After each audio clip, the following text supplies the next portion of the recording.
So I've been working with people who want to get their ex back for probably over 5 years now. I had 3 major breakups myself, and I chased and pursued after one of my exes for almost a year, only to fail spectacularly. So what I'm saying is, I've made every mistake in the book, and I've seen other people make every mistake in the book as well.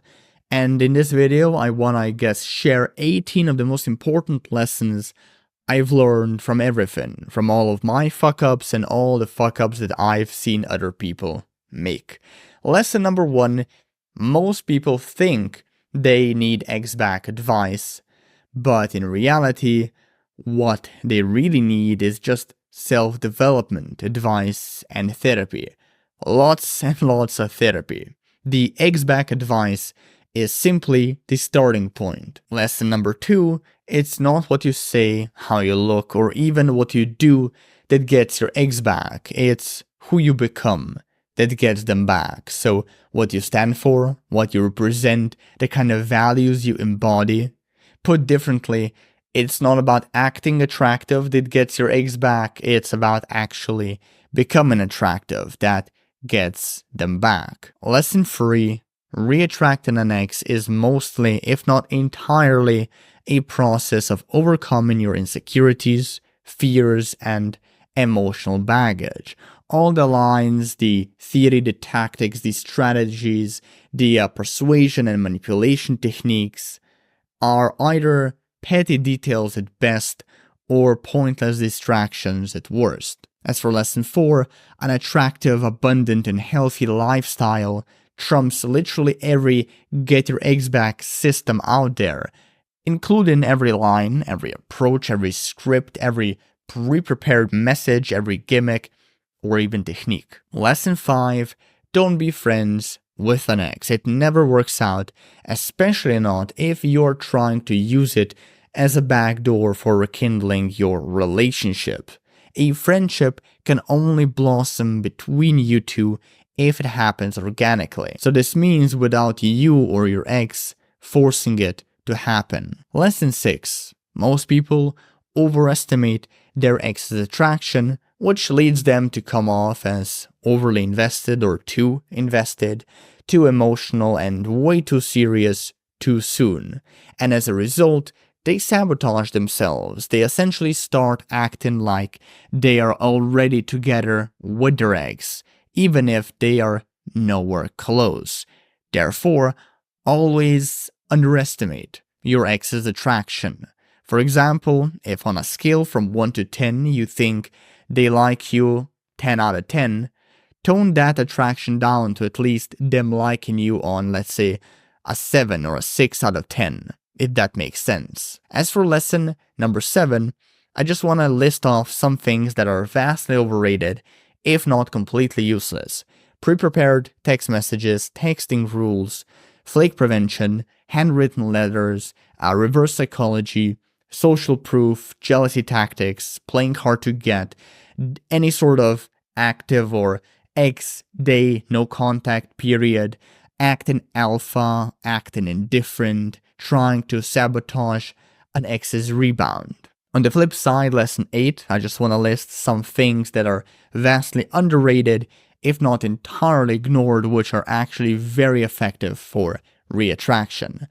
These are rebuilding or building self-esteem and self-worth, overcoming limiting beliefs, learning how to empathize and relate and listen well, learning how to communicate effectively non-verbally, making emotional connections, developing character, having this good positive attitude, learning about attachment styles, setting proper boundaries, caring about something other than getting your ex back, and just getting a fucking life, having a life outside of your dead relationship, not basically letting your life revolve all around your relationships, but actually having like a diversified identity, to put it another way, where you care about not just your relationships, but also your health, your social life, your work, your hobbies, stuff like that.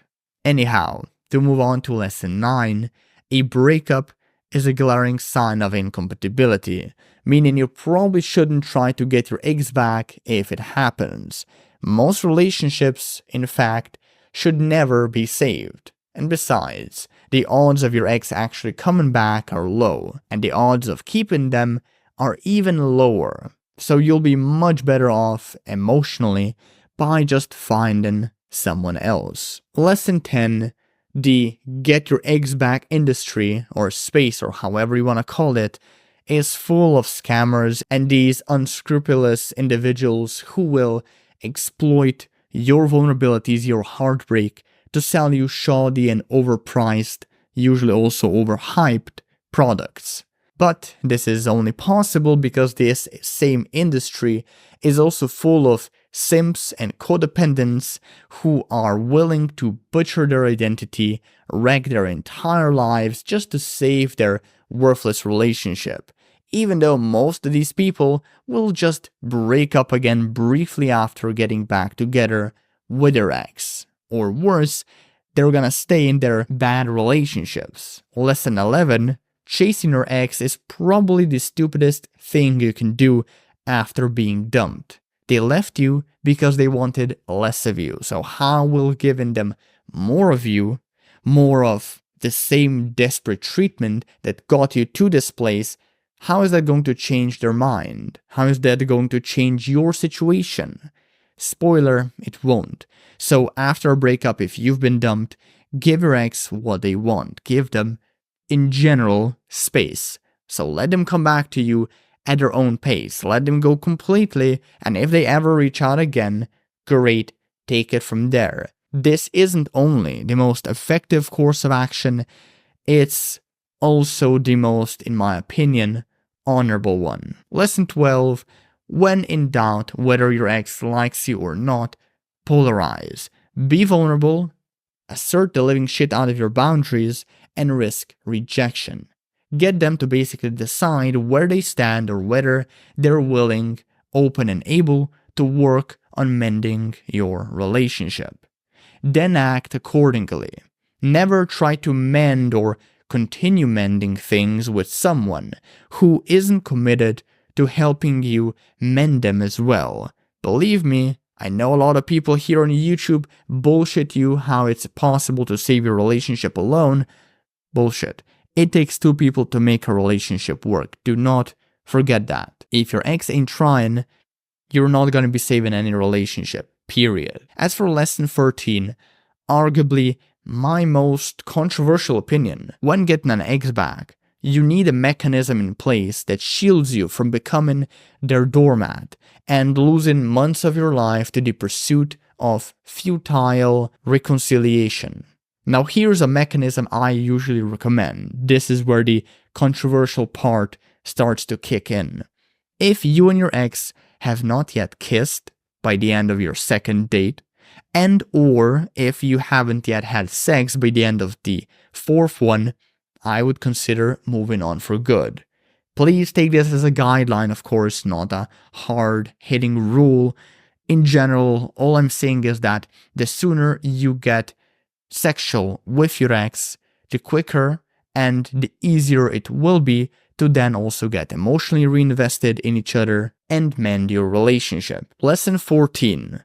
A massive reason so many people want their ex back so desperately is because they lack sexual experience and have never had any other relationship. So of course their ex is gonna feel special in these cases, even though they're not. Therefore, I really urge you, go out, start dating other people as soon as reasonable. Yes, even if you still want your ex back. Lesson 15. You shouldn't invest and improve yourself for your ex. Although you can have those intentions when you just broke up and are still hurting a lot.